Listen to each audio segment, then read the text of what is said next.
사도신경으로 신앙 고백하시겠습니다.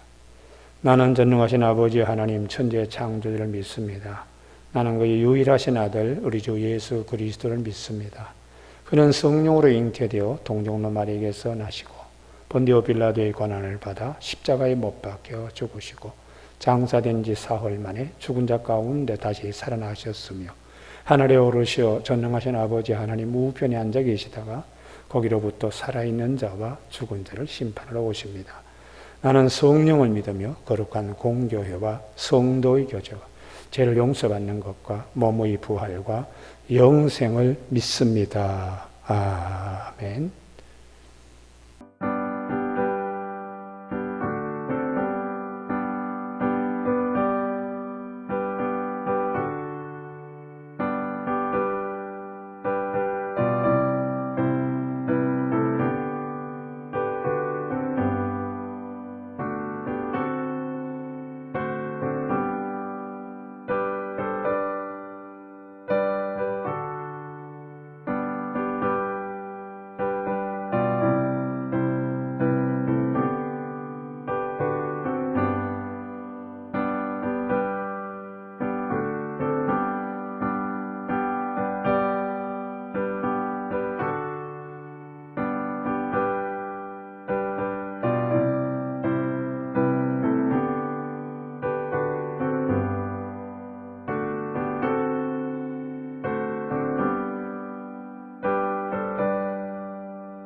오늘 아침에 하나님께서 우리 모두에게 주시는 생명과 진리의 말씀은 사도행전 20장 33절에서 마지막 38절까지 말씀입니다. 제가 받들어 봉독하겠습니다. 내가 아무의 은이나 금이나 의복을 탐하지 아니하였고 여러분이 아는 바와 같이 이 손으로 나와 내 동행들이 쓰는 것을 충당하여 범사에 여러분에게 모범을 보여준 바와 같이 수고하여 약한 사람들을 돕고 또 주 예수께서 친히 말씀하신 바 주는 것이 받는 것보다 복이 있다 하심을 기억하여야 할지니라. 이 말을 한 후에 무릎을 꿇고 그 모든 사람들과 함께 기도하니 다 크게 울며 바울의 목을 안고 입을 맞추고 다시 그 얼굴을 보지 못하리라 한 말로 말미암아 더욱 근심하고 배에까지 그를 전송하니라. 아멘. 오늘 아침에 35절 주는 것이 받는 것보다 복이 있다 하심을 기억하여야 할지니라 하는 말씀 중심으로 탐심과 나눔이라는 제목으로 말씀을 나누겠습니다. 이스라엘에는 바다가 유명한 갈릴리 바다와 사해 바다가 있습니다. 갈릴리 바다에는 많은 생물들이 삽니다. 거기에 베드로핏이라고 하는 이 고기는 보통 사람들의 팔뚝만 합니다. 그리고 어떤 큰 고기는 사람의 한 3분의 2, 키의 3분의 2 정도 되는 큰 고기도 갈릴리 바다에서 잡힙니다. 그러나 사해는 고기 한 마리 잡을 수가 없습니다. 갈릴리 바다는 저 헐몬산에서 내려오는 그 물을 받아가지고 다시 사해 쪽으로 물을 흘려보냅니다. 사해는 물을 받기만 하고 지구의 배꼽이 되어가지고 물을 내어 보내질 못합니다. 그래서 더운 일기 가운데 염분만 남아서 소금기가 보통 바다의 몇 배가 되는 소금기를 가지고 있으므로 생물이 살 수가 없습니다. 같은 헬몬산에서 내려온 물인데 갈릴리 바다는 많은 어종들이 살고 있는 데에 비해서 사해는 그렇지 못합니다. 우리가 이 나눈다는 거 대단히 중요한 한 부분입니다. 오늘 본문 말씀에 사도 바울은 에베소 교회 지도자들에게 탐심을 조심하도록 부탁하고 있습니다. 33절 내가 아무의 은이나 금이나 의복을 탐하지 아니하였고 여러분이 아는 바와 같이 이 손으로 나와 내 동행들이 쓰는 것을 충당하여 범사에 여러분에게 모범을 보여준 바와 같이 우리가 교회의 지도자들이 마음에 잘 새겨야 될 말씀입니다. 교회가 교회로서 건강하게 잘 유지되려 그러면 지도자뿐만 아니라 교회 구성원 모든 예수 그리스도의 몸된 교회 지체들이 어떤 신앙 고백을 가지고 있고 믿음을 갖느냐가 대단히 중요한데 성경은 가인의 경우에는 소유 중심의 삶입니다. 다시 말하면 모든 걸 다 가져야 되는 가인이라는 것이 갖는다, 소유라는 뜻입니다. 근데 아벨은 허무 혹은 없음, 무소유를 대표하는 사람입니다. 인간 존재 양식의 에리 프롬이라고 하는 사회학자는 소유냐 존재냐라는 유명한 저서를 남긴 바 있습니다. 사람이 소유 중심의 삶을 사는 사람은 탐심이 강해서 그걸 그냥 나누기가 어렵습니다. 그래서 예수님께서 누가복음 12장에서 형제들 간의 유산 싸움 그 재판을 주님이 좀 해달라고 청년이 왔을 때 주님이 삼가 탐심을 물리쳐라.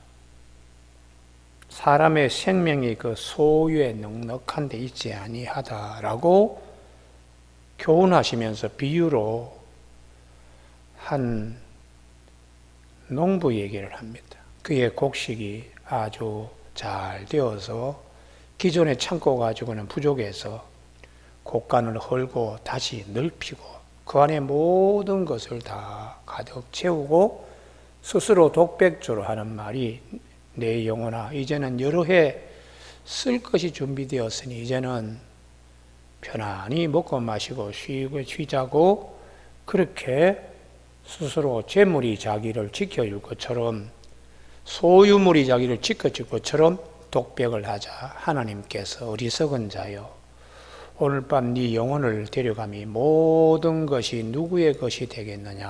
하나님이 그렇게 말씀하셨다고요.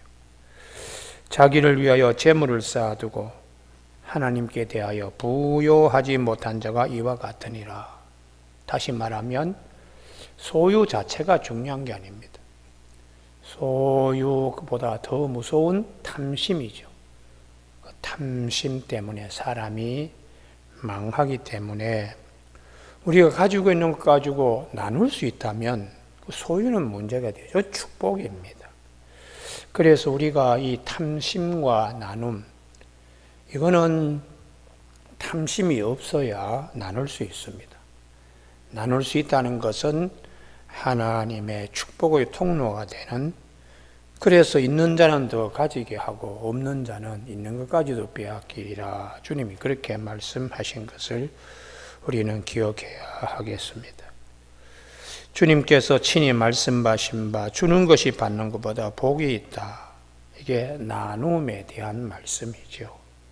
그래서 성경에는 이 탐심을 물리치고 소유를 나눌 수 있는 소유가 될 수 있도록 많은 것을 교훈해 주고 있습니다.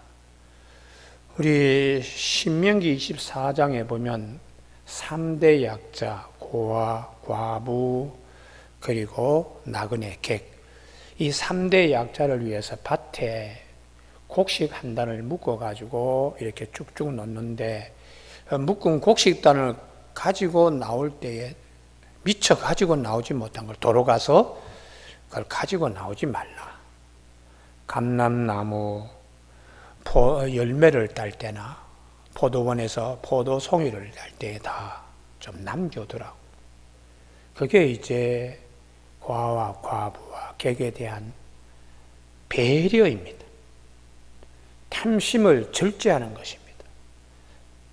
약한 자를 도울 수 있는 소유물이 될 수 있도록, 그렇게 해야 그 소유가 축복이 된다는 것을 성경은 신명기 24장에서 말씀해 주고 있는 것이죠. 그래서 신명기에 특별히 이 희년 혹은 또 면제년 이런 말씀을 신명기 15장에서 굉장히 강조하는데, 종이 되어가지고 그 집에 6년 동안 일할 때는 무조건 내보내라는 것이. 그때 내보낼 때에 신명기 15장 14절 이하에 양무리 중에서나 타작마당 중에서 또 포도주 틀에서 후히 주라고 그렇게 가르칩니다. 후히라는 말은 히브리 말로 아나크라는 말인데, 목에 걸어서 두 손에 잡고 목에 걸어서 질식할 정도. 그러니 얼마나 넉넉하게 주면은 목에까지 걸어서 아이고 이제 주인님 되었습니다. 숨도 못 쉬겠습니다. 그렇게 후히 주라고. 그렇게 되면 하나님께서 약속한 그 땅에 들어가서 내게 복을 주실 것이라고. 그렇게 성경은 가르치고 있습니다. 그럼 나눔이라는 거, 베푼다는 거, 이걸 굉장히 중하게 여기기 때문입니다. 주님께서도 누가복음 6장 38절에 주라 그리하면 너희에게 줄 것이니 곧 후히 되어 누르고 흔들어 넘치도록 하여 너희에게 안겨주리라, 그렇게 말씀하고 있습니다. 우리가 준다는 것은, 줄 수 있다는 것은 탐심에서 벗어나는 것입니다. 대단히 중요합니다. 우리가 잘 알고 있는 아낌없이 주는 나무라는 동화얘기 다 잘 알지요. 과일 나무가 있는데 소년이 결혼할 나이가 되어서 나무에게 얘기합니다. 결혼을 해야 되겠는데요. 그래서 이 과일을 따가지고 가서 결혼을 하라고. 그래서 그 과일을 따가지고 가서 결혼을 했습니다. 이제 결혼했으니까 살 집이 필요합니다 하니까, 그러면 가지에 나뭇가지를 잘라서 살 집을 만들라고. 그리고 또 찾아와서는 이제 우리가 여행을 좀 했으면 좋겠다고. 그러냐고. 몸통을 잘라서 통나무 배로 해서 여행을 하라고.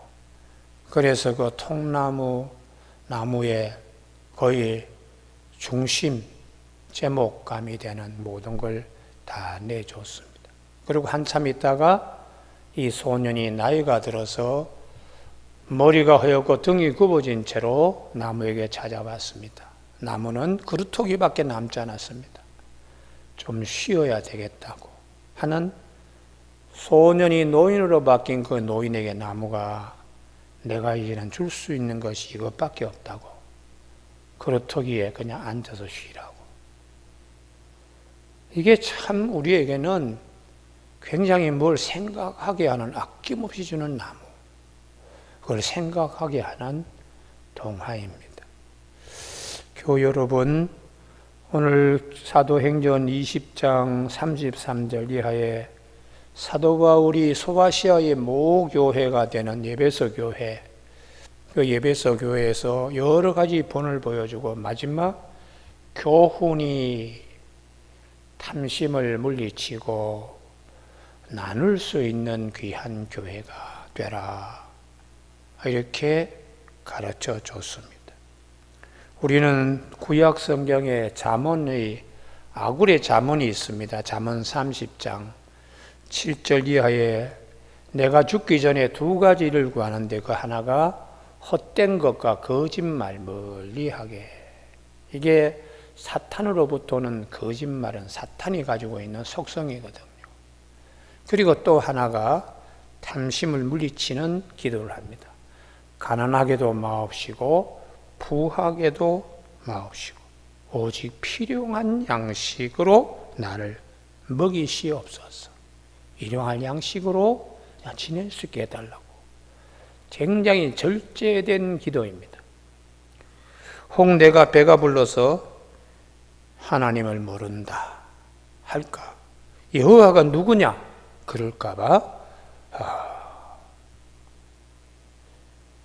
소유 탐심 가지고 있다가 신앙 잃어버릴까봐 이런 기도하는 것입니다. 또 가난해서 도둑질하여 여호와의 이름을 욕되게 할까봐 가난하게도 마옵시고 이렇게 기도하는 것이죠. 굉장히 절제된 아굴의 잠언입니다. 오늘 우리가 고린도 교회에 예루살렘 교회가 어려울 때 좀 나눌 수 있는 교회, 선교 구제비를 좀 보내줄 수 있도록 사도 바울이 굉장히 권면하고 있는데, 고린도후서 9장 8절에 하나님은 능히 모든 은혜를 너희에게 넘치게 하시나니 이는 너희로 모든 일에 항상 모든 것이 넉넉하여 모든 착한 일을 넘치게 하게 하려 하심이라고 교훈한 바 있습니다. 얼른 볼 때는 내가 가진 것이 나가면 없어지는 것으로 생각하기 쉽지만 하나님이 또 채워주신다는 거예요. 우물의 물도 자꾸 서로 나누어 먹어야 수맥이 마르지 않는 것, 하나님의 세계입니다. 하나님께서 축복된 통로로 쓰임받기를 에베소 교회에 특별히 사도 바울을 통하여 지도자에게 말씀하고 계시는 것입니다. 오늘 아침에 우리 모두에게 성경 전체에 흐르는 영적인 교훈들, 소유 자체가 문제인 것은 아닙니다. 더 가지려고 하는 탐심이 문제이죠. 가지고 있는 소유로 나눌 수 있다면 그것은 축복입니다. 사도 바울은 탐심과 나눔, 나눔과 탐심, 탐심이 없어야 나눌 수가 있고 나눔으로 탐심을 멀리할 수가 있습니다. 하나님께서 주는 것이 받는 것보다 복이 있다는 주님의 말씀을 기억하는 에베소 교회가 되어서 훗날에 그 지역의 여러 교회, 모교회가 되는 귀한 사명을 잘 감당하게 주님은 그렇게 하셨습니다. 오늘 아침에 우리 모두에게 에베소 교회가 쓰임받듯이 우리 가정이나 혹은 교회나 혹은 일터나 생업이 쓰임받는 축복이 있기를 바랍니다. 기도하시겠습니다. 하나님 아버지, 이 아침에 탐심을 물리치고 주는 것이 받는 것보다 복이 있다는 주의 말씀을 이루는 귀한 교회가 될 수 있도록 에베소 교회 지도자들에게 박힌 못으로 말씀하신 주님의 말씀이 우리 모두에게도 이 아침에 그대로 전이 될 수 있도록 성령께서 함께 하심을 감사를 드립니다. 우리 하나님, 우리에게 주어진 것이 거룩하게 쓰임받을 수 있도록 물질뿐만 아니라 시간이나 우리의 지체나 하나님이 거룩하게 쓰시는 의의 도구로 쓰임받는 귀한 축복들이 있는 아침 되게 하여 주시옵소서. 예수님 이름으로 기도드립니다. 아멘. 주기도문으로 마치겠습니다. 하늘에 계신 우리 아버지, 아버지의 이름을 거룩하게 하시며 아버지의 나라가 오게 하시며 아버지의 뜻이 하늘에서와 같이 땅에서도 이루어지게 하소서. 오늘 우리에게 이러할 양식을 주시고 우리가 우리에게 잘못한 사람을 용서하여 준 것 같이 우리 죄를 용서하여 주시고 우리를 시험에 빠지지 않게 하시고 악에서 구하소서. 나라와 권능과 영광이 영원히 아버지의 것입니다. 아멘. 각자 자유롭게 기도하시기를 바랍니다.